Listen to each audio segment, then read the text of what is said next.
Hey everybody, this is Russ from Metro Game Core. Valve just dropped 3 new hardware announcements, and I think they are pretty exciting, not just because of the hardware itself, but its implications for emulation. Now, none of this stuff is going to be coming out until next year. They're supposed to be launching in early 2026, but I think we've got enough information here to do some speculation about what it means when it comes to emulation. So the 3 pieces of hardware they announced are the Steam controller, the Steam machine, and the Steam frame. And let's start by talking about the controller because I think this one is probably the easiest to wrap our heads around, and honestly, it looks like a great controller. And I think the design looks really cool. It's a mixture between an Xbox controller and a PlayStation controller, but then it's got those 2 Steam Deck trackpads too. And I think it looks unique. It is definitely D-pad centric, but then the analog sticks are right there too. I'm a little bit concerned about how comfortable it'll be to use those trackpads, but in general, I don't really use them for gaming anyway, even on my Steam Deck, so it'll be interesting to see how they implement it. Now this will work with Bluetooth and USB, but it also will have its own wireless 2.4 GHz dongle. And the dongle's got 2 different functions. In addition to being a wireless connection between your machine, it can also work as a charging puck as well. It looks like it snaps into place. That looks pretty fun. It's got a couple other bells and whistles like magnetic TMR joysticks, which should help to avoid drift, and then it also has high definition rumble. And then finally, the other new feature is that it has a grip-enabled gyro. On the original Steam Deck, we had capacitive thumbsticks that would allow us to enable the gyro, so we have this embedded into the grip this time around, so that'll be kind of interesting too. So let's move on to the stuff I'm very excited about, starting with the Steam machine. So this is a small form factor PC that is meant to give you a living room style experience. In other words, this is going to be a PC that will play your Steam games, but compete with stuff like the Xbox and the PlayStation. It's a 6-inch cube with an LED strip underneath it, but they're already showing off customization options, the ability to, use different face plates and everything else. I think that's going to be really fun. It's also going to be running SteamOS like your Steam Deck, so it'll give you that big picture experience, but you can also just use it as a regular PC if you want to. I cover a lot of mini PCs on this channel, and often it's the opposite experience where you're taking a Windows PC and all of that desktop-friendly environment and then trying to pigeonhole something that's living room friendly into it by using a new operating system or a custom front end. And so this is going to be a different experience where out of the box it is meant to be plugged into a TV. Now I could spend some time talking about the PC gaming performance of it and how it's targeting 4K, at least using FSR and upscaling technologies,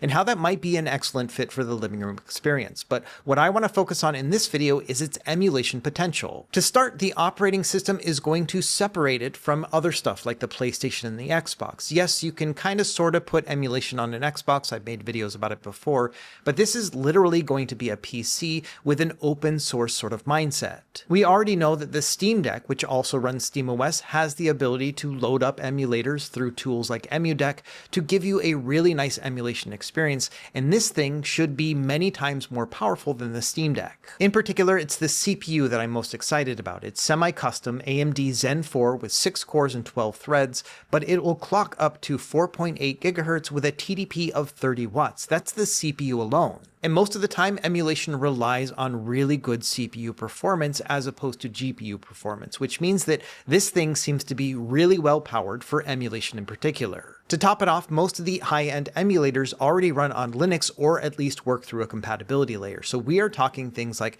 Xbox 360, PS3, maybe even some PS4 emulation. The Steam machine will also have its own dedicated GPU running at 28 CUs and a TDP of 110 watts. So if there are any emulators that will take advantage of graphics performance, then this will help in that regard too. So the way I'm seeing it, this high-powered CPU with the addition of a discrete graphics card should be able to handle emulation much better than stuff that you can find within this typical price range. Now, I don't know anything about price, but if I had to guess, I would say it's going to be between $500 and $600 for the low spec model, and then you can pay a little bit more for the higher storage, but you can also just swap out the storage yourself. And so what I'm looking at here is, somewhere between $500 and $600, and at that price point, I think the performance in terms of emulation, as well as of course PC gaming, is going to be unmatched. You can probably put together a larger PC for around that same price point, and it'll give you similar performance, but it's going to be a big old desktop and probably not very conducive to living room gaming. I think in terms of connectivity and I/O, we're also hitting a pretty good standard here. So, Wi-Fi 6E, Bluetooth 5.3,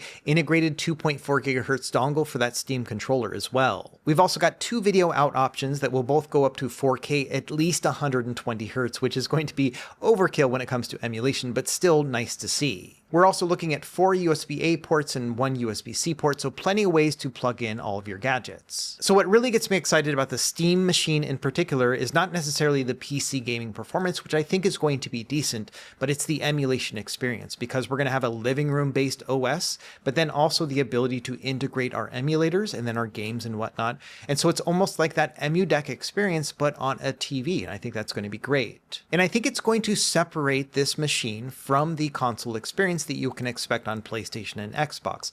Yes, you can play older titles on those, either through subscription services or loading up emulation on the Xbox, but having something integrated in with a PC library, like on this little Steam machine, is going to be a pretty revolutionary idea. You've always been able to set something up like this by using a PC and then finagling the software to get it to work, but the fact that it's going to probably be a lot more seamless out of the box is really compelling to me, and I'm hoping that Valve will continue like what they did with the Steam Deck and offer it at a very competitive price. And if they manage to get this thing in stores, I think that's going to be a big move too. So I'm hoping that we will see this in stuff like Best Buy in the future as well. So obviously I'm excited about the Steam machine and what you can do in your living room, but it's actually the Steam frame that is the most exciting to me among the 3 pieces of hardware that Valve announced today. Now, I'm not a big VR or headset guy. In fact, I bought a Quest 3 with full intentions of making a video about it a couple years ago. And obviously I've never made a video about it. It just wasn't a really good fit for my lifestyle. But I think that this Steam frame has a lot of potential to it. And I'm not talking about the VR experience. I'm sure that's going to be fine, and other channels will cover that thoroughly, but there are 2 aspects to it that are really important. The first is that it is meant to also play non-VR games, which means that they plan on putting just regular old PC games on it. And then secondly, they also say that you're going to be able to play those games locally in addition to streaming. And if you look at their marketing materials, it says that it supports standalone play too. Steam Frame is a PC. It runs SteamOS powered by a Snapdragon 8 series processor. And that's the kicker right there. They're talking about running PC games on an ARM-based chip, the Snapdragon 8 Gen 3. And they even make it very clear in the description that this is running on ARM64 architecture as opposed to x86, which is typical of most other PCs. And so what they're doing here is they're using a translation layer between x86 and ARM in order to play these games on a new architecture. And we've already seen examples of this over the years with WinLater and GameHub and GameNative.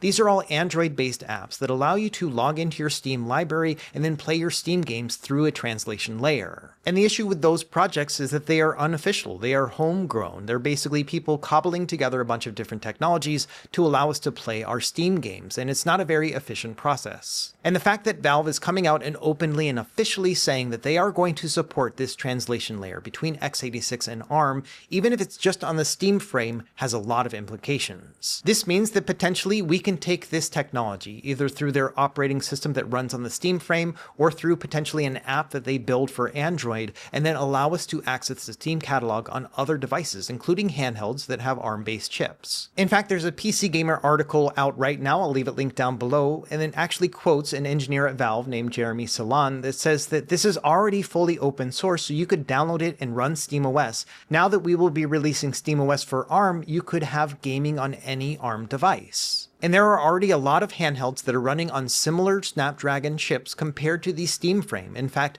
the Conker Pocket Fit is running the G3 Gen 3, which is essentially the same as the Snapdragon 8 III. And so my hope here is that at some point, potentially even by next year, we will be seeing a version of SteamOS either running through an app on Android or through its own dedicated operating system that we can load onto our own ARM-based handheld devices like the Odin 2 and the Thor and the Conker Pocket Fit. And so what we're talking about here is basically an official version of apps like GameHub and GameNative that will allow us to log into our Steam library, download our games directly onto this device, and then play them locally as opposed to having to use an actual PC. And the benefit of ARM architecture compared to x86 is that the chips do not get as hot, and so cooling is not going to be that big of an issue, and then battery life tends to be better as well. So we are potentially talking about having these Android-based handhelds that are going to effectively be mini Steam Decks, where where we'll be able to play our PC games on it, in addition to doing all the other Android stuff that you want on them too. So long story short, yeah, the Steam Frame is a pretty incredible looking VR headset, and I don't care about it at all. All I really care about is this new FEX translation layer and what it means for the emulation handheld scene in the future. Because I think that it is fully possible that sometime in the future, the Steam app on Android will allow us to not only browse through our catalog and buy new games,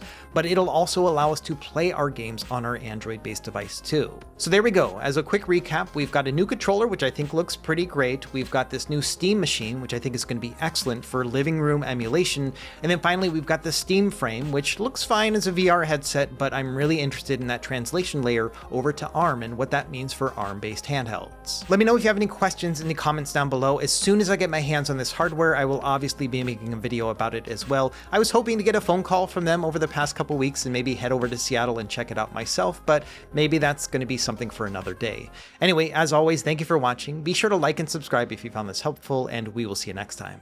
Happy gaming.